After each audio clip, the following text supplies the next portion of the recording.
What's going on, everybody? Welcome to a Tuesday edition of Mile High Hockey. Drew and Will with you as normal. The Avalanche and the Mammoth tonight at 8 o'clock out there in Utah. Got a lot to look forward to, a lot to look back on, including new Nordique's jerseys finally debuting today. But Drew, I want to start with this fun stat that is making the rounds. The Avalanche and the Golden Knights, the only two teams in the NHL without a regulation loss. Both teams off to a very hot start. Yep. Obviously, what do you make of that as October is getting closer to turning to November?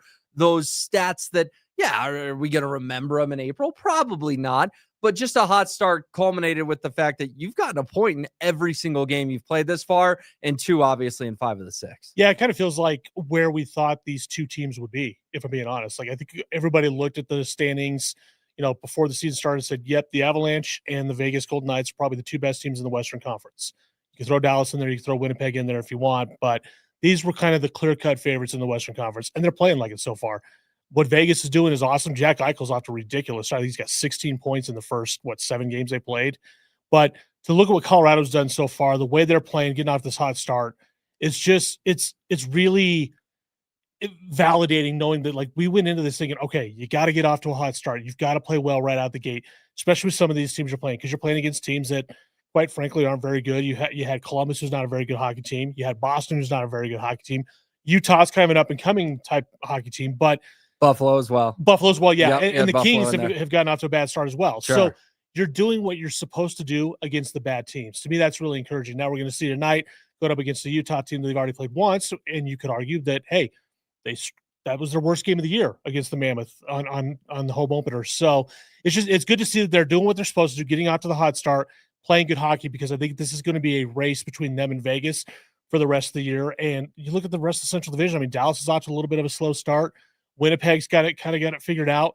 Utah's playing well. Chicago's a little bit surprising. So it's just kind of a little seesaw type action, but it's good to see him get off the hot start. Yeah, no, it definitely is, especially with the news that Scott Wedgewood was named the 3rd star of the week last week. 3-0, gave up 1 goal in all 3 games, all 3 Avalanche wins, a 9.54 save percentage, which is just ridiculous because Avalanche fans know that number always started with an 8 when you were talking about Georgiev and Ananen last year. Good to see Scott Wedgewood get recognized. You could have made a case he should have been the 1st star in the NHL. And you and I have touched on it a little bit before. There's no goalie controversy brewing, anything like that. Mackenzie Blackwood not traveling to Utah tonight. I think we could see him on Thursday against the Hurricanes here at home. But between Wedgewood being 3rd star, them beating the Bruins 4-1 in a game that honestly I felt like they could have won 7-1 or 8-1, things are just clicking right now. And I don't think a lot of Avs fans had on their bingo card, hey, our starting goalie's hurt, but our backup is going to be one of the 3 stars in the entire league, 32 teams. And that Bruins game, even though they got down, it just never felt real stressful. Yeah, I mean, he's given up 1 goal in all 5 of their wins. Yeah, it's incredible what he's doing, and nobody in their wildest dreams could have predicted that Scott Wedgewood would get off to this type of a start. But it's not even just him; it's what they're doing defensively in front of him. They're not giving up a ton of shots. What was it, 14 shots on goal against the Bruins the other night? Yeah, he had 13 saves, which is very few saves in an NHL and only game. 12 of them at even strength. And like I said, I know Boston's not a great team.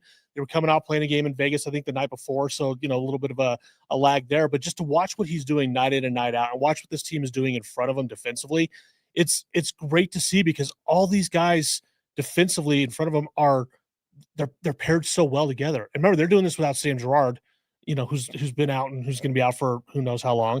But to see like Soloviev, I think I said his name right. I can never get that guy's name right. But the new defenseman. Yeah, Ilya Soloviev. Yeah. But he's been a great addition to this team. So just everything for this team on the defensive end is clicking, and it helps when you've got a goaltender and Wedgewood that you can just rely on night in and night out. And then once you get Blackwood back, again, we kind of talked about it a little bit on Friday.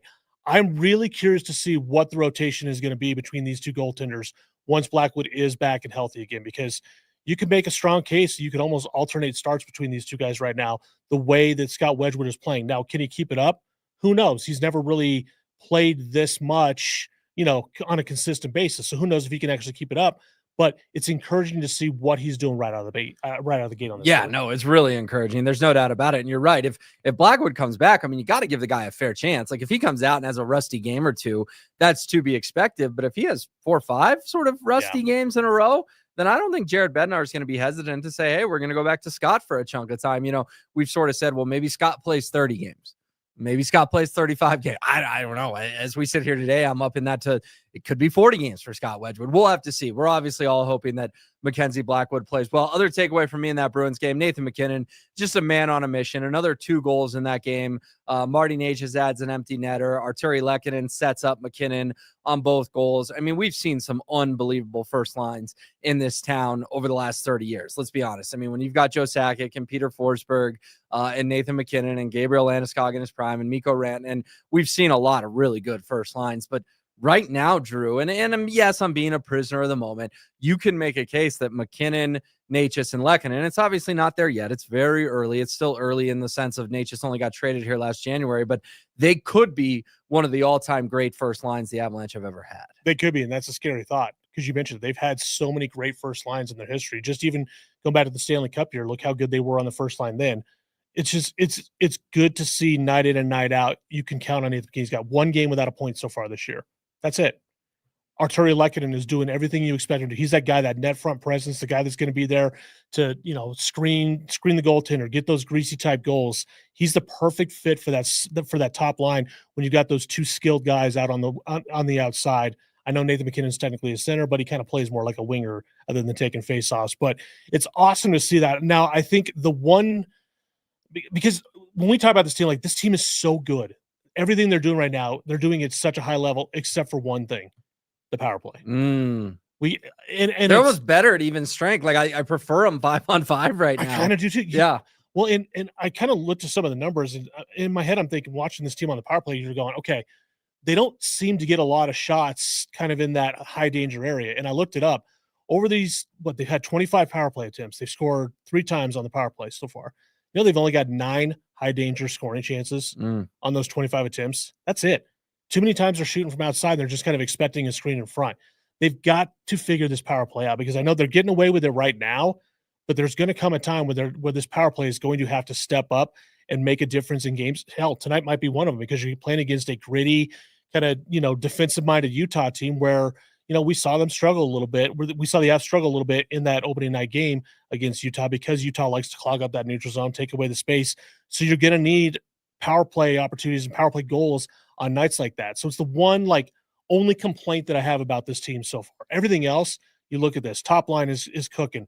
The bottom 6 is cooking. The second line, okay, you could say we need a little bit more from that second line, but everything is going according to plan for this team except for the power play. I'm sure they'll figure it out, but right now, it's a bit of a concern for me. Yeah, and a little bit of growing pains by making a coaching change on the power play as well. You mentioned tonight against the Mammoth. They are actually, like you said, a little bit of a surprise early in the year, and they're 3-0-0 at home. I know the Delta Center out there in Salt Lake City got a bit of a makeover, if you will, that the seating is better aligned. I think they have a real home ice advantage because I think folks in Utah are excited to have a new team. And quite frankly, their basketball team stinks. Yeah. So they're going to pay attention to their hockey team. I know it's still October, Drew, but I think tonight's going to be kind of a rocking atmosphere. Again, a Utah team that's 3-0 at home. We don't need to make predictions. It's not a game 7 of the playoffs, but I just feel like, if they're going to keep that streak alive of no losses in regulation, tonight could be a stumbling type point for the Avalanche. I'm not, sounding any alarm bells because Utah's been pretty good at home, but I think on paper, people say, oh, Utah, yeah, the Avs will go there and win. Well, Utah's better than we thought. We saw them play the Avs tough.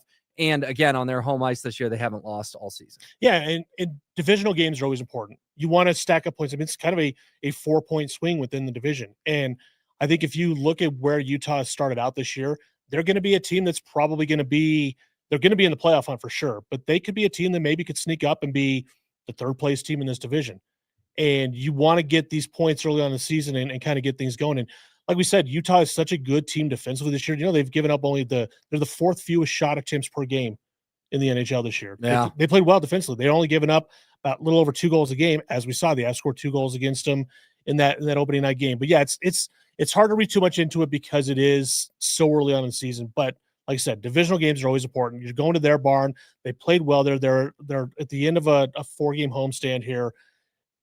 go out and get a win on national TV tonight, because you've got a game on Thursday night. This is kind of what scares me a little bit. Thursday night's kind of a bit of a look ahead game. Could be a Stanley Cup final preview on That's Thursday exactly where I was going to go. Hurricanes. And that's, yeah. I think, didn't you have Carolina and Colorado in the I did. the That final? was my prediction. Yes. And Carolina, they were unbeaten in regulation up until last night against Vegas. So I kind of worry a little bit. This could be a little bit of a look ahead type situation for the Avalanche, but national TV game on ESPN. Go out and get a win tonight against a tough divisional opponent. Well, and you bring up Thursday night. That's going to be an exciting night for Avalanche fans. Here's where I want to close the show. It finally happened this morning, Drew. The Avalanche completely, and I mean completely, rolled out the Nordique jerseys that they've been teasing us for a while. I thought the video with Joe Sakic to make the reveal was really well done. Yeah. All the jerseys already sold out online. The lines at Ball Arena are crazy long, wrapping around the building, people trying to get their hands on these things. They had Nathan McKinnon, Cale Makar, Devon Toews, Gabriel Landeskog pose for a very cool photo shoot.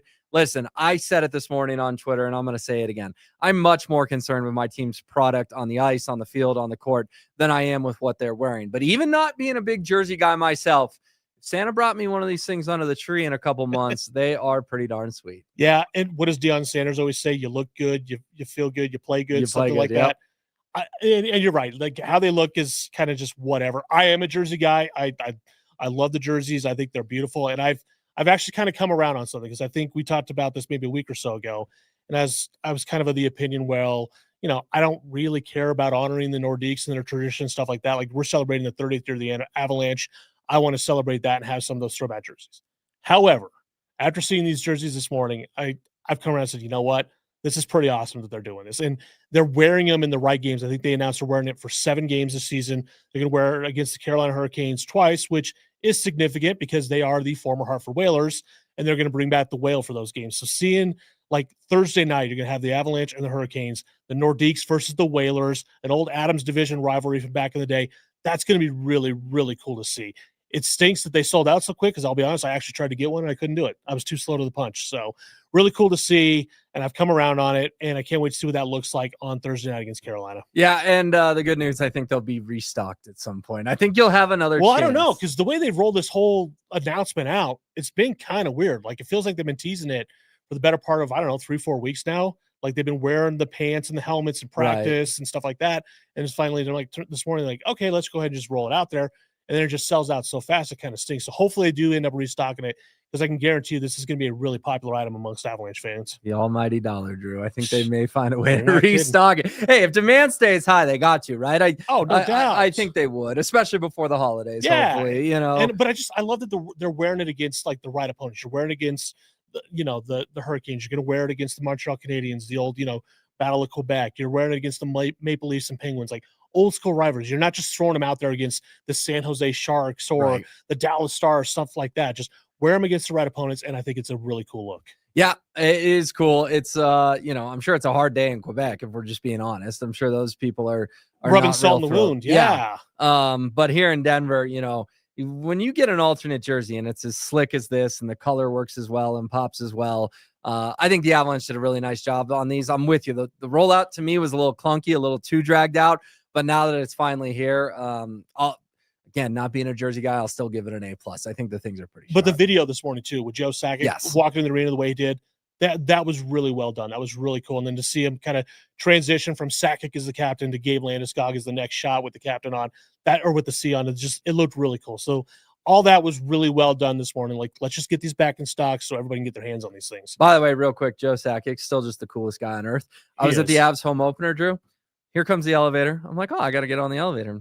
Who am I on the elevator with? Joe Sakic. You know? And we just chatted. We were chatting about Thursday night football on the elevator, because it was a Thursday night game. We were talking about his fantasy football team. It's like, you have to pinch yourself. Like, this guy's the greatest player in the history of the franchise. And we're just talking about his fantasy football team on the elevator.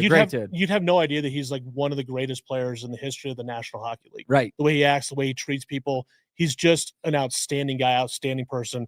One of those people, like, I've gotten a chance to talk to him a couple times, and just a great, great dude all around. Yeah, no doubt about it. And the Avalanche did a nice job now that the Nordique jerseys are finally here. And again, on Thursday, they'll play them with Carolina in their Hartford jerseys. And Drew and I will be back on Friday, maybe to react to that, but mostly to react to the 2 games we'll see between now and then. Make sure you subscribe, do all the good stuff on YouTube, and we'll catch you next time on Mile High Hockey.